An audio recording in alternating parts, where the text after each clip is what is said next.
From WFRV Local 5, your local election headquarters. This is Newsmaker Sunday. Good morning. Thank you for joining us for Newsmaker Sunday. I'm Tom Zalaski. The November election is behind us, but now voters in Wisconsin will head back to the polls for the spring election. And this year, Oshkosh residents will have a say on a nearly $198 million school referendum. And to help us walk through that referendum is the Oshkosh Area School Superintendent, Dr. Brian Davis. Good to have you here this morning, Doctor. Thanks so much for coming. Yeah, thanks so much, Tom. I appreciate it. Before we get into the nuts and bolts of the referendum and what it's all going to mean for voters and taxpayers, the Brian Davis story. How did you get your start and work your way up to superintendent of Oshkosh schools? Yeah. So actually, ironically, my start started in Oshkosh. So as a business education teacher and coach at Oshkosh West High School. What'd you coach? So coached football and boys basketball. Okay. Yeah. All right. And love that work. Had some great friends still, certainly in Oshkosh that I've been able to reconnect with. And then took some graduate classes and decided to pursue an administration career. And I ended up actually here in Green Bay. So I was at Green Bay Preble High School and at Green Bay Southwest for 8 years here in Green Bay. And then finished up my superintendent license and have been the superintendent in 3 different districts. So in Columbus, just north of Madison, all in Wisconsin, down in Shorewood, down by UW-Milwaukee, just right on the lake. And then most recently here, again, circling all the way back in Oshkosh. So kind of a full circle moment for me coming back and in my 4th year here in Oshkosh. So you know the area. Yes. The referendum, what does it call for? Yeah, so it really calls for the consolidation of some of our West Side elementary schools and middle schools. So really looking at addressing both student safety and student accessibility issues that we currently have in some of our aging buildings. So we have 2 buildings on the west side of town that are over 100 years old.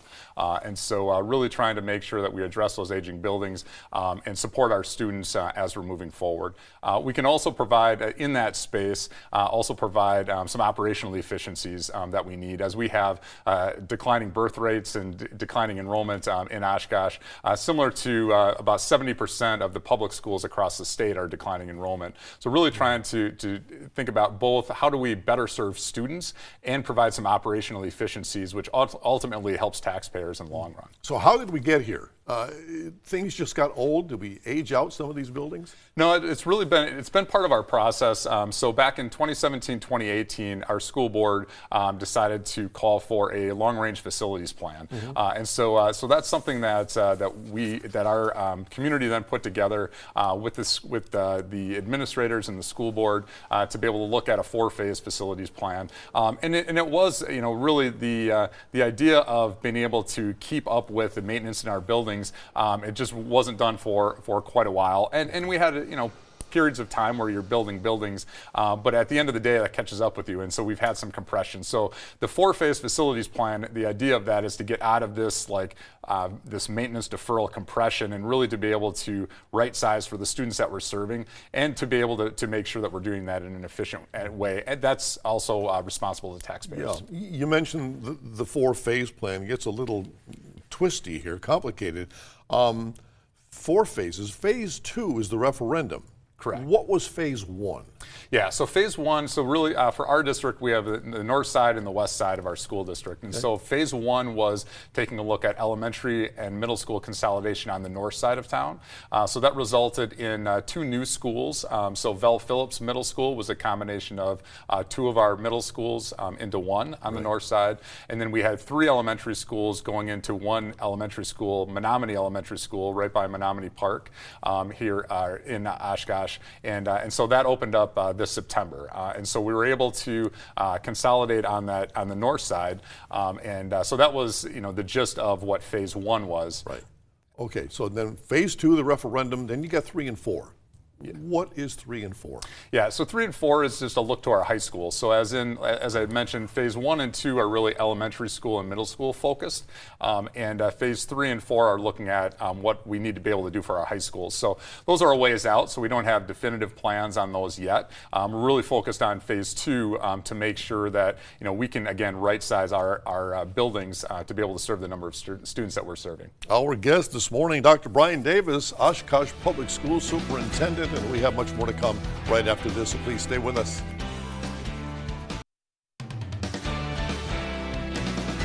And welcome back to Newsmaker Sunday. I'm Tom Zalaski, joined by Oshkosh Area School Superintendent Dr. Brian Davis. The Oshkosh referendum focuses on the district's facilities and your consolidation plan. I want to break it down here. The referendum calls for a new middle school. What's that plan about? Yeah, so the new middle school is consolidation between 2 of our west side middle schools. So Tipler Middle School and South Park Middle School would be a consolidated school. And due to low enrollments at both of those schools, we can combine. So that new school will be about 680 students for its capacity, and will be located on the Shapiro Elementary site. So that's where the consolidation will occur. All right. You have renovations coming to several elementary schools. Correct, yes. So we have renovations coming to Franklin Elementary School, Oakwood Elementary School, and then Traeger Elementary School, with some expansions also at those sites. Okay, then closing Roosevelt and Shapiro schools, and that would reduce the number of West Side elementary schools. Yes, so we'd go from 7 elementary schools to 5 elementary schools on the west side. Again, from a Roosevelt standpoint, the building is over 100 years old. So that's something that we would look to sell to developers, for an opportunity to help with the housing issues that we have capacity-wise in Oshkosh. All right, Tipler School, middle school, too old, or can you use it for something? So Tipler Middle School is in good shape, and so what we're looking for that building is to be able to repurpose that for 2 reasons. So one is for our pre-kindergarten center. Right now we have our pre-kindergarten in multiple spaces in elementary schools and some of our partner businesses around town, and so we're bringing them under one roof, and then we'll also bring our recreation department at Tipler Middle School, and so they're in an old rec gym downtown, so we're looking to sell that and bring both of those under the Tipler roof. We're excited about the synergy that we can get from a pre-kindergarten center and a recreation department, maybe some parenting classes and just some work that we can get there. We'll also make sure that there's a clear divide between like in that building, but also a clear divide that we have different entrances. Because we said we don't want any 4-year-olds going into a Zumba class, and I don't want anybody from the Zumba class going into the 4-year-old classroom. So we'll make sure that there's some separate entrances there. And any interest in your attempt to sell? Preliminary interest, Okay. yeah. So nothing formal, but as we've been talking about the ideas, there have been some people that have been interested, and we'll have an official RFP process when we get to that point. Okay, and then Oshkosh North High School. They'll benefit from this. How so? They will. So they'll have an auditorium. And so at this point, they have a lecture hall that's used for some performances, but have never had a performance auditorium. So the auditorium will be part of what this will be. And that'll be the only auditorium then on the north side of Oshkosh.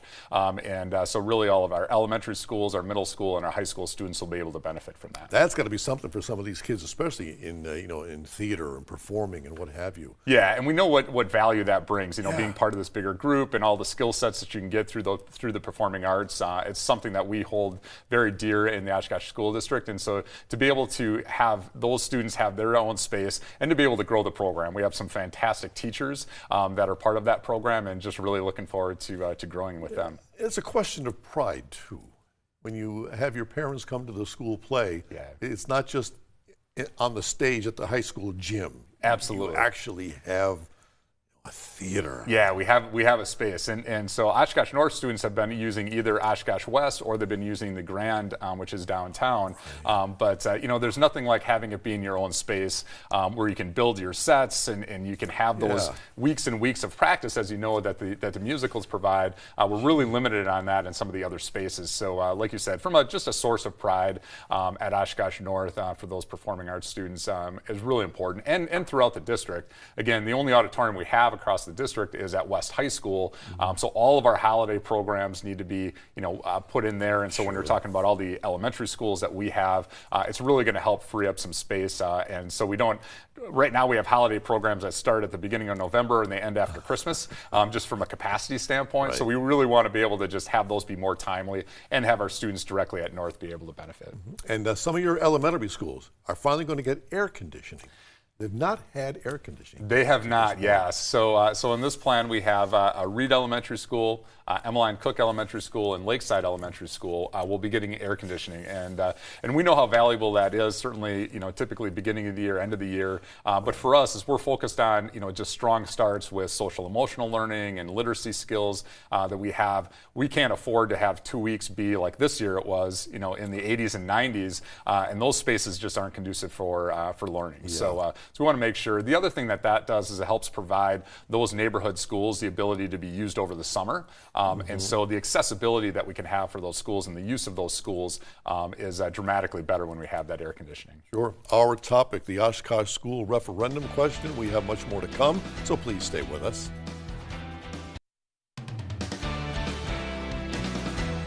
And we are back with Newsmaker Sunday, and this morning we're talking about the Oshkosh Area School District's $197.8 million referendum question. Superintendent Brian Davis, our guest this morning. The referendum literature talks about school improvements, and you mentioned at the top of the show, student safety and services. Yeah. What are you hoping for there? Yeah, so when we're talking about student safety, we're really, first of all, talking about, we have a situation at South Park Middle School now that we're inside a airport landing and departure zone. And so that's something that over the last couple of years has been brought to our attention that we're working through with the city and the county, really trying to avoid like large gatherings, if you will, in that space from a safety purpose aspect. So that's something that we're looking. Shapiro Elementary School is not in that zone. So that's an important move for us. And also just thinking about original parts of South Park that are standing are 120 years old. And so, there's a lot of issues just with the mechanicals in that space. We have old original galvanized pipe that's packed in asbestos, that's packed in brick walls, that is safe to be in right now, but is a liability for us moving forward. So to be able to move from that is going to be an important move for us from a middle school standpoint. Student services, when we talk about that, when we're talking about consolidation, especially at our elementary schools, in a lot of our smaller elementary schools, some of our specialist positions, so counselors, music teachers, gym teachers, are kind of half-time positions just because of the number of students that they serve. And we know that students' needs come up, especially from a counseling standpoint, come up at any time. Right. And so one of the things we like related to our consolidation is to be able to get the 1.0 teaching perspective and counseling services under one roof. And so that's a really important thing. So students have that resource from a counseling standpoint and from music, art, and just have those teachers available. Sure. We've also found some difficulty lately as we're having shallower pools of teachers. We used to have hundreds of teachers applying for positions. When we have positions that are split positions between multiple buildings, we're having more difficulty recruiting people to take those positions. Right. So the consolidation will help provide increased student services, to counseling services and those types of things, along with just putting our students in a better, safe place. Mm-hmm. Another issue you bring up is saving money on operations through consolidation.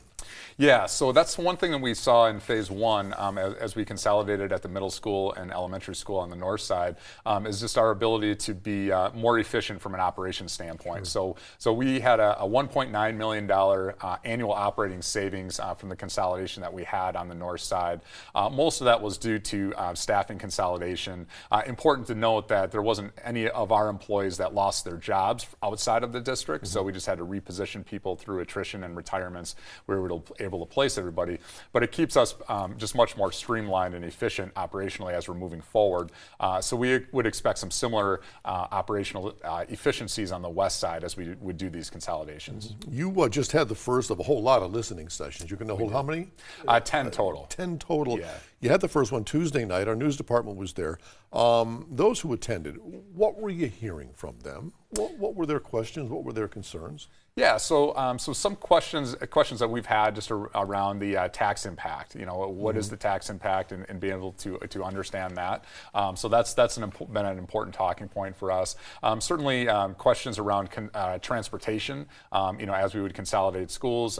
From a transportation standpoint, and then just some of the conversations around town that would be specific to some sites related to methane concerns potentially at Shapiro Elementary School, which we're investigating, and we don't believe that there's any concerns at that site. But we're doing some testing to make sure. We'll have a report coming out next week, just related to that. So just some really good questions. I really appreciate people coming out to these sessions just as fact-finding missions, right? And just making sure that they can ask their questions. And we want to be able to spend time with people as much as possible. I take it you've got your talking points, because in these sessions you're opening up yourself to somebody who comes up to you and says, why are we spending this much money? Why can't we use our current facilities? This is a waste of money. And I'm sure, what are you telling those folks?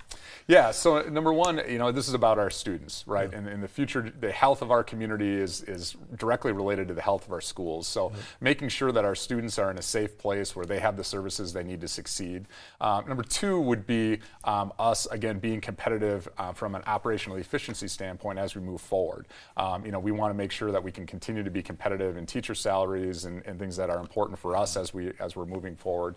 And then last is the timing is right for us now related to the tax impact. So we'll have a $0 increase for these projects if they're passed as we move forward, and not have any increase to our debt levy as we would go. So that's a really important from a timing standpoint. Our board's been very strategic about layering, prepaying some of our previous debt to get to this point, so we would be able to bring on these new projects without any increase to our debt levy. Back to wrap up with Dr. Brian Davis right after this, so stay right there.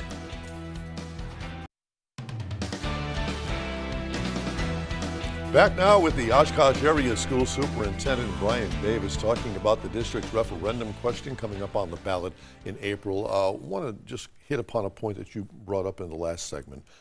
The big question a lot of people have, what is this going to cost me? Yeah. What does this mean for the taxpayer?